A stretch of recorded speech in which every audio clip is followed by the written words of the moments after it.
ধরে নিন আপনি ঢাকায় থাকেন, সকাল বাজে 8টা, কেবল ঘুম থেকে উঠেছেন, কিন্তু বাইরে অলরেডি 40 ডিগ্রি সেলসিয়াস তাপমাত্রা।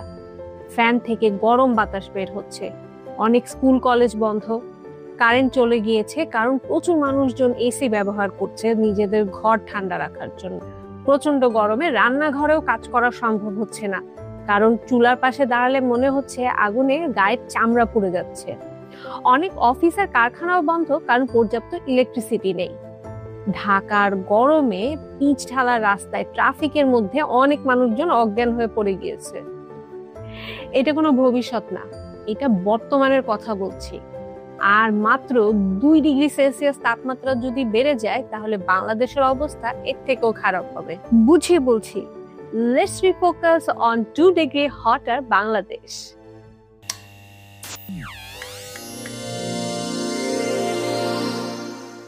পৃথিবী অলরেডি 1.5 ডিগ্রি সেলসিয়াস বেশি গরম হয়ে গিয়েছে, কিন্তু বিজ্ঞানীরা বলছেন এটা যদি 2 ডিগ্রিতে গিয়ে পৌঁছায় তাহলে ক্ষতি হবে আরো ভয়ঙ্কর।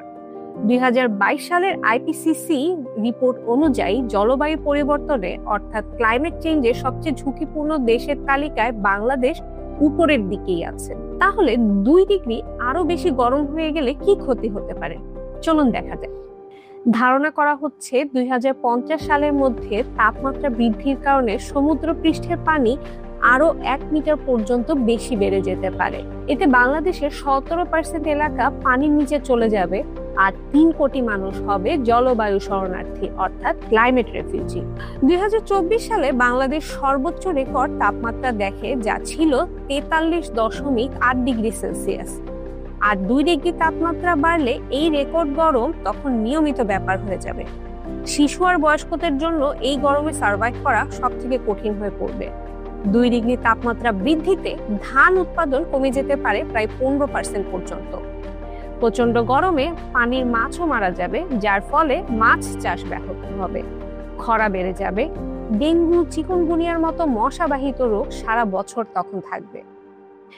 ঢাকা, চট্টগ্রাম, খুলনার মতো শহরগুলো যেখানে বড় বড় বিল্ডিং আছে, সেখানে কংক্রিটের দেয়ালে এই গরম আটকে থেকে হিট ট্র্যাপ তৈরি করবে। গাছপালা পর্যাপ্ত পরিমাণে না থাকলে শহরে, তখন শহরগুলোকে মনে হবে আস্ত একটা ওভেনের মতো। এখন আপনি হয়তো ভাবছেন, তাতে আমার কি? আমার তো বাসায়, অফিসে, গাড়িতে সব জায়গায় এসি আছে। চলুন দেখি 2 ডিগ্রি তাপমাত্রা আরেকটু বেড়ে গেলে এসি থাকার পরও আমাদের দৈনন্দিন জীবনে আর কি প্রভাব ফেলবে তা দেখে আসি। প্রচন্ড গরমে স্কুল বন্ধ হয়ে যাবে, বিদ্যুৎ বিল বেড়ে যাবে, তার উপর এতগুলো মানুষের বিদ্যুতের যোগান দেওয়াও সম্ভব হবে না। ফলে ঘন্টার পর ঘন্টা ইলেকট্রিসিটি বন্ধ থাকবে। সকল ধরনের চাষের কাজ ব্যাহত হবে, রোজগার হারাবে অনেকে। গবাদি পশু পাখি হিট স্ট্রোকে মারা যাবে। গ্রাম থেকে শহরে আরো মানুষ আসবে, তখন পানি সংকট দেখা যাবে। এই প্রচন্ড গরমে মানসিক চাপ বাড়বে প্রতিনিয়ত। অলরেডি ঢাকাকে পৃথিবীর সবচেয়ে আনপ্রোটেক্টেড ক্লাইমেট সিটি অর্থাৎ অরক্ষিত জলবায়ুর শহরগুলোর একটি হিসেবে গণ্য করা হয়।